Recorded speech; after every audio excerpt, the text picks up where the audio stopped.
Il fut un temps où faire ses courses relevait de la routine. On entrait dans un magasin sans se poser de questions, on trouvait ce qu'il fallait, point final. Mais en 2025, cette certitude a volé en éclats. Un peu partout aux États-Unis, les magasins ferment les uns après les autres, les livraisons prennent du retard, et les prix montent en flèche. Résultat, une crise discrète mais bien réelle, qui bouleverse profondément la manière dont les Américains se nourrissent et vivent au quotidien. Ce phénomène ne touche plus seulement les zones rurales isolées ou les quartiers défavorisés. Non. Aujourd'hui, ce sont aussi les banlieues, les centres-villes et des endroits où personne n'aurait imaginé vivre ça. Certaines familles doivent parcourir plus de 50 km pour mettre la main sur des produits de base. D'autres sautent carrément des repas, faute de pouvoir acheter quoi que ce soit. Ce n'est plus juste une question d'inflation. C'est un dysfonctionnement profond du système alimentaire. Dans cette vidéo, on va passer en revue les 10 États américains où les épiceries disparaissent à vue d'œil, et ce que ça signifie pour les habitants qui restent derrière. Alors attachez votre ceinture, car ce sujet est loin d'être anecdotique. Commençons par un symbole. Numéro 10 New York. Jadis, un véritable cœur battant du commerce américain. Si tu y as vécu longtemps, tu te souviens forcément de ces week-ends bondés chez Target à Brooklyn, ou de ces sorties en famille chez Best Buy avant Noël. À l'époque, c'était bruyant, vivant, presque électrique. Aujourd'hui, ce tumulte a laissé place à un silence pesant. Les rideaux sont baissés, les vitrines vides, et les panneaux à louer ont remplacé les néons lumineux. L'État de New York, incarnation de la modernité américaine, voit les grandes enseignes battre en retraite. Rien que l'an dernier, près de 1000 magasins auraient fermé leurs portes. CVS, Walgreens, Rite Aid, Bed Bath & Beyond, et même Macy's, autrefois fierté de Manhattan. Certaines marques n'ont pas su évoluer, ni s'adapter aux nouveaux usages. Mais derrière ces fermetures, il y a surtout des vies bouleversées. Des milliers de travailleurs, caissiers, vendeurs, manutentionnaires qui faisaient tourner ces magasins et faisaient vivre leurs familles dans des villes déjà très chères, se retrouvent sans emploi, souvent sans avertissement.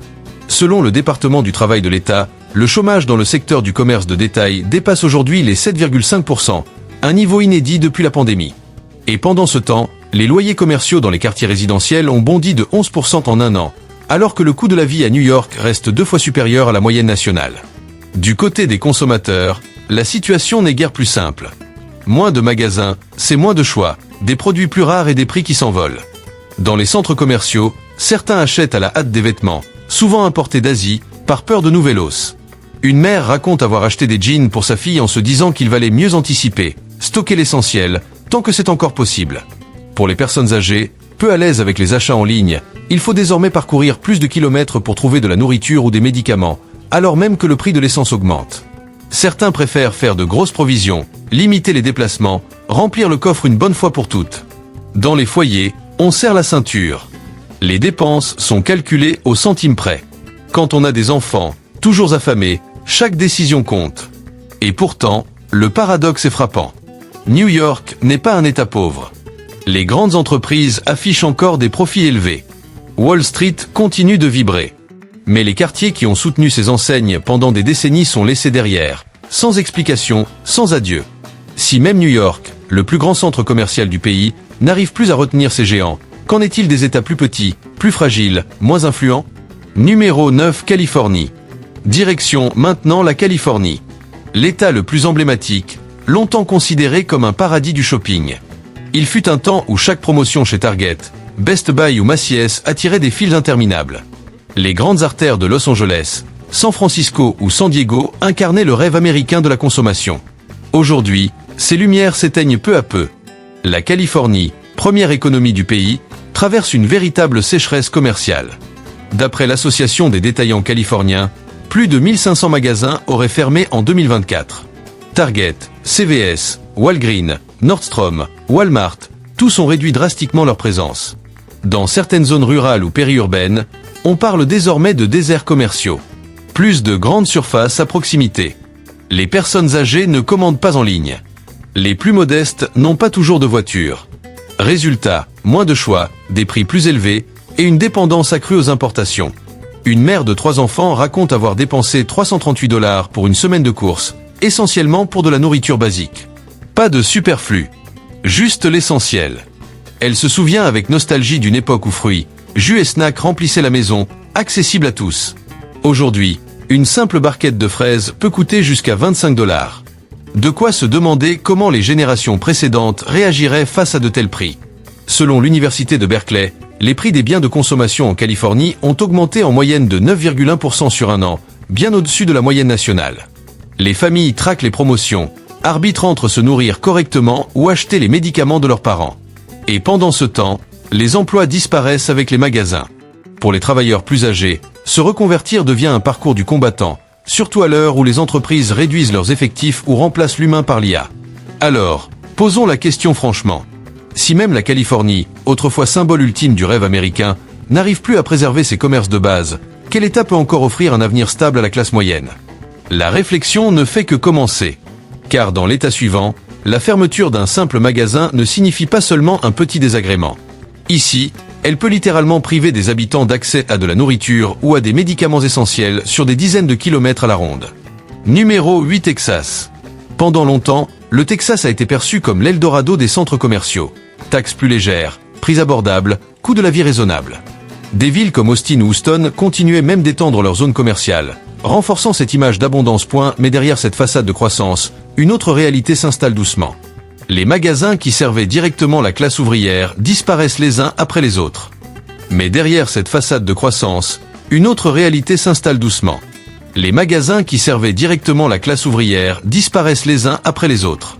Rien qu'en 2024, plus de 300 grandes enseignes ont fermé au Texas. Walmart, Walgreens, Dollar Tree, CVS, principalement dans les banlieues et les villes à faible revenu. Et le plus inquiétant, c'est que même les zones résidentielles en pleine expansion ne sont plus épargnées. Pendant ce temps, les prix des produits alimentaires et de consommation continuent de grimper. Résultat, les habitants achètent moins ou doivent parcourir parfois des dizaines de kilomètres pour atteindre les rares magasins encore ouverts. Beaucoup de commerces ferment tout simplement parce que leurs coûts de fonctionnement explosent. Pour préserver leurs marges, les groupes réduisent la voilure. Et pour des milliers d'employés, cette décision tombe comme un coup près. Perte d'emploi immédiate, sans le moindre temps pour se préparer.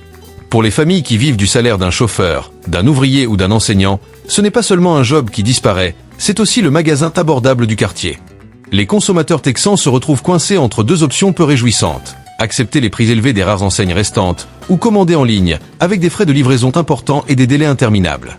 À El Paso, ou dans certaines banlieues de Houston, de nombreuses personnes âgées avaient l'habitude de se rendre à pied au CVS ou au Walmart du coin. Aujourd'hui, elles doivent demander de l'aide à leurs proches pour se déplacer, ou renoncer tout simplement à sortir. Sans voiture, parfois sans bonne santé, elles apprennent à vivre avec moins, à survivre au jour le jour. Et quand un grand supermarché ferme, l'effet domino est immédiat.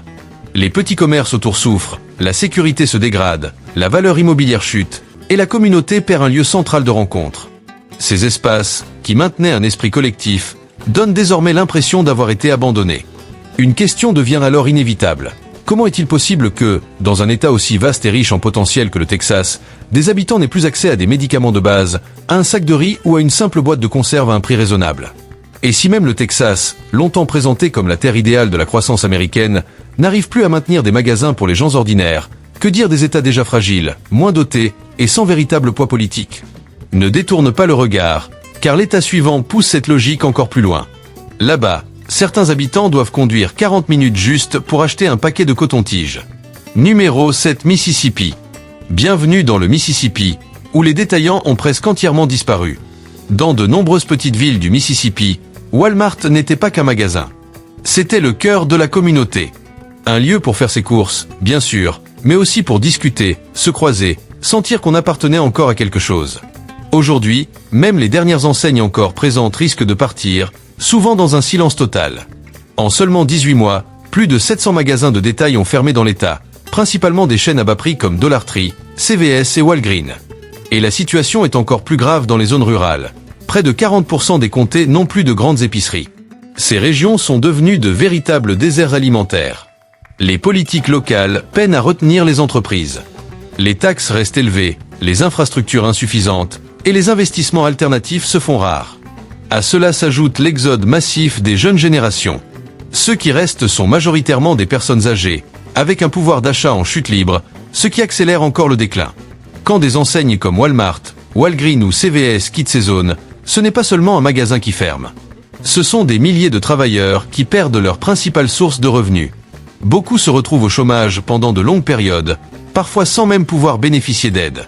Pour les consommateurs du Mississippi, le retrait des grandes chaînes signifie une chose, acheter plus cher, ailleurs. Les produits de base, couches, nourriture, médicaments ont vu leur prix grimper de 10 à 20%. De nombreuses familles s'endettent simplement pour survivre. Et les enfants en paient aussi le prix. Les repas deviennent plus simples, moins coûteux, mais aussi moins nutritifs, mettant en jeu leur santé à long terme. Les dirigeants d'entreprises expliquent ces fermetures par des choix économiques nécessaires. Mais nécessaires pour qui? Quand la quête du profit laisse derrière elle des communautés sans alternative, sans infrastructure et sans soutien, qui protègent ceux qui n'avaient besoin que d'un magasin de proximité pour vivre dignement. Quittons maintenant le Mississippi rural pour nous diriger vers un État autrefois symbole de la puissance industrielle américaine. Numéro 6 Illinois. L'Illinois. Il fut un temps où, surtout dans les banlieues de Chicago, tout était à portée de main. Une pharmacie au coin de la rue, un Walmart en face, un Target à quelques minutes, un CVS juste à côté de la boulangerie. Ce n'était pas qu'une question de confort, mais le sentiment de vivre dans une communauté complète, où l'essentiel était toujours accessible. Aujourd'hui, même ces quartiers animés n'arrivent plus à retenir les grandes enseignes. Walgreens, pourtant basé à Chicago, a fermé des centaines de magasins dans l'État. CVS prévoit de se retirer progressivement des quartiers de la classe moyenne et des seniors. Walmart réduit ses opérations. Dollar Tree ferme les magasins jugés non rentables. Et ce manque de rentabilité n'est pas dû à l'absence de clients. Il s'explique simplement par un fait brutal. Les habitants ne génèrent pas assez de profit. Pourtant, quand un magasin ferme, ce ne sont pas que des rayons vides. Ce sont des dizaines d'emplois qui disparaissent. Des dizaines de milliers de personnes, employés de caisse, responsables, managers, se retrouvent contraints d'accepter des emplois saisonniers ou de partir à la retraite plus tôt que prévu. Pour les consommateurs, autrefois habitués à des prix abordables, la réalité devient tout aussi dure. Certains doivent désormais passer plus de 40 minutes en bus pour acheter des produits frais. Le manque de concurrence fait exploser les prix dans les rares commerces restants. Alors, pourquoi l'Illinois? Comment un État qui a longtemps été le pilier industriel du pays, foyer de millions de familles de la classe moyenne, est-il devenu un endroit où l'on se sent abandonné, parfois même en plein cœur des villes? Numéro 5 Pennsylvanie. La même question se pose en Pennsylvanie. Des régions comme Pittsburgh, Scranton ou Allentown étaient autrefois le socle manufacturier de l'Amérique. Aciéries, mines, chemins de fer, et des enseignes comme Walmart, Kmart ou CVS au service des travailleurs. On travaillait dur toute la semaine, puis on faisait les courses en famille le week-end, avant de s'arrêter dans un restaurant familier. Une vie simple, mais digne. Aujourd'hui, cette chaîne de distribution est menacée de disparaître. Dollar Tree ferme massivement. CVS et Walgreens quittent les quartiers populaires et vieillissants. Walmart a abandonné de nombreuses petites villes où il représentait parfois la seule source d'activité. Entre 2022 et 2024, plus de 700 grandes enseignes ont fermé en Pennsylvanie, en partie à cause de la hausse des loyers commerciaux, qui ont augmenté de près de 10% dans des zones centrales comme Philadelphie. Pour beaucoup de commerces, survivre est devenu impossible. Pendant que certains États voisins, comme l'Ohio ou le New Jersey, proposent des avantages fiscaux plus attractifs, de nombreuses entreprises plient bagages et déplacent leurs activités ailleurs. Et quand les enseignes s'en vont, les conséquences sont immédiates. Les employés qui travaillaient dans ces magasins se retrouvent souvent contraints d'accepter des emplois précaires, mal payés, sans sécurité ni avantages sociaux. Du côté des consommateurs, le quotidien devient plus compliqué. Les prix augmentent, les choix se réduisent, et même lorsqu'on a encore un revenu, rien ne garantit que les produits disponibles soient de bonne qualité, durables ou réellement bons pour la santé. Quand aller faire ses courses devient un parcours coûteux et fatigant, une question se pose. Qu'est-ce qui maintient encore le lien fragile d'une communauté, autrefois soudée autour des gestes les plus simples du quotidien? Quittons maintenant les villes industrielles de Pennsylvanie pour rejoindre un État qui fut autrefois surnommé l'arsenal de la démocratie, numéro 4 le Michigan. Derrière l'image forte de Détroit, Flint ou Grand Rapids, une réalité bien plus sombre s'installe. À mesure que les grandes enseignes envisagent leur départ, ce sont des quartiers entiers qui vacillent. Pendant longtemps, le Michigan incarnait la stabilité. Usines automobiles, emplois à vie, retraites assurées, supermarchés ouverts jour et nuit, pharmacies à chaque coin de rue. On pouvait marcher quelques minutes pour aller chez CVS, Walgreens ou Dollar General et rentrer avec le dîner du soir. Aujourd'hui, dans de nombreux quartiers, il n'y a plus aucun grand magasin accessible dans un rayon de 10 à 15 km. Détroit, jadis fierté de la classe ouvrière, est désormais l'une des villes qui perd le plus rapidement ses commerces de détail. Walmart a fermé plusieurs magasins dans des quartiers majoritairement noirs et à faible revenu. Walgreens et CVS se sont retirés de zones autrefois animées, laissant derrière eux des bâtiments vides et des panneaux défraîchis accrochés aux vitrines. Et quand un magasin ferme, tout s'effondre autour. Les petits restaurants, les boulangeries, les laveries suivent le même chemin. Les rues autrefois pleines de vie deviennent silencieuses, presque fantomatiques. Sans circulation d'argent, une communauté entière se retrouve en difficulté. Moins de magasins signifie moins de concurrence, donc des prix plus élevés et des choix très limités. Faire ses courses intelligemment devient impossible. Les coûts de transport augmentent, et cette hausse se répercute surtout, de la nourriture aux produits de première nécessité. À Flint, certains habitants doivent conduire plus de 45 minutes pour trouver un magasin encore ouvert. Un trajet impensable pour les personnes âgées ou les familles modestes. Et ce qui brise le cœur de beaucoup, c'est que le Michigan n'est pas un État pauvre. Pourtant, il fait partie des premiers à avoir été abandonné par des entreprises qui ont jugé qu'il n'était plus assez rentable. Quand acheter du lait ou du riz devient une source d'angoisse, peut-on encore parler de vie de classe moyenne? Prenons maintenant la direction du sud, numéro 3 Géorgie. Il fut un temps où, des villes comme Augusta jusqu'aux zones rurales, les habitants étaient fiers de la stabilité simple de leur quotidien. On passait chez Dollar General pour le dîner, chez CVS pour les médicaments, puis chez Walmart pour compléter les courses. Rien de luxueux, mais suffisamment rassurant pour se dire « je m'en sors ». En seulement 2 ans, des centaines de magasins ont fermé leurs portes en Géorgie. Family Dollar, Walgreens, Walmart, Dollar Tree, toutes ces enseignes se sont retirées des zones à faible revenu ou peu peuplées. Aujourd'hui, certaines communautés n'ont plus aucune épicerie ni pharmacie dans un rayon de 20 km. Et quand un magasin ferme, ce n'est pas seulement un lieu d'achat qui disparaît. Ce sont des emplois, de la praticité, des liens sociaux, et surtout la conviction que le système fonctionne encore pour vous. Un habitant d'une petite ville racontait « On a perdu le plus grand supermarché de la région. Maintenant, soit on paie trop cher dans les petites boutiques, soit on roule des dizaines de kilomètres pour avoir des produits frais. » La Géorgie n'est qu'un exemple parmi d'autres, mais la vitesse à laquelle cela se produit devrait tous nous alerter. Et dans l'état suivant, beaucoup de gens ne se souviennent même plus de la dernière fois où ils sont entrés dans un magasin normal. Numéro 2 Nevada. Bienvenue au Nevada. Terre de lumière, de casinos, d'hôtels géants et du célèbre strip de Las Vegas. Pourtant, à seulement 20 minutes de là, on trouve des quartiers où Walmart, Walgreens, Target et Family Dollar ont fermé les uns après les autres. Sans annonce spectaculaire. Sans discours. Ils ont simplement disparu. En 2 ans, le Nevada aurait perdu plus de 410 grandes enseignes, dont Walmart, Walgreens, Office Depot ou Bigelow. Dans la vallée de Las Vegas, autrefois paradis du shopping, plus d'un quart des surfaces commerciales sont aujourd'hui vides. Pour les habitants de North Las Vegas, Henderson ou Reno, perdre un magasin, c'est perdre le rythme du quotidien. Les employés de casinos travaillant de nuit n'ont plus où faire leurs courses après leur service. Les personnes âgées dépendent désormais de distributions alimentaires mobiles parce que le supermarché le plus proche a fermé. Quand les grandes chaînes quittent les quartiers de la classe moyenne, elles emportent bien plus que des produits. Elles retirent des emplois, du passage, et même un sentiment de sécurité. Les habitants n'ont plus vraiment le choix et deviennent dépendants de petites boutiques bien plus chères. On appelle toujours Las Vegas la ville qui ne dort jamais. Mais qui reste éveillée pour ceux qui travaillent dans l'ombre de ces lumières, quand ils perdent leur emploi, leur magasin et peu à peu leur place. Le Nevada n'est pas pauvre. Pourtant, de nombreuses communautés y sont traitées comme si elles n'existaient plus. Et nous arrivons enfin au dernier état de cette liste. Un territoire autrefois présenté comme un modèle de stabilité dans le nord-est du pays.